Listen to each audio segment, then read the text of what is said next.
The American intelligence community concluding that Putin himself and his government interfered in our presidential election to help Donald Trump win that election. He also addressed the dossier of alleged dirt on Donald Trump in Russia that was published last week by BuzzFeed, even though U.S. intelligence and BuzzFeed has not verified the claims in it.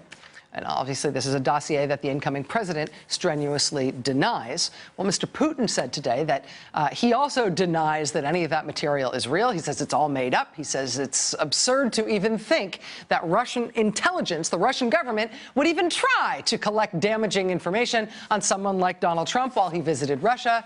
Quote, Putin said that Trump wasn't a politician when he visited Moscow in the past, and Russian officials weren't aware that he held any political ambitions. To be clear, Donald Trump spent time in Russia in 2013. That's after he had talked publicly about running for president in the 1980s and the 1990s, after he had kind of started to run for president in the year 2000, and after he had said repeatedly that he was going to mount a run in 2012.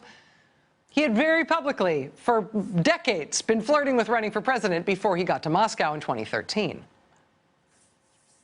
But the Russian explanation today for why they definitely wouldn't ever bother collecting any sort of intel on Trump while Trump visited Russia, their explanation is that they had no idea that he had any political ambitions. Why would they even think that?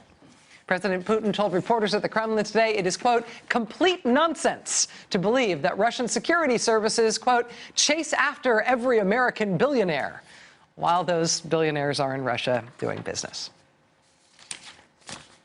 Vladimir Putin also made comments today about how he didn't think that Donald Trump would ever visit prostitutes. But if he did, Russian prostitutes are, quote, undoubtedly the best in the world. I raise that not because of its news value, but just so we all know what we're dealing with here. There are 2 full days left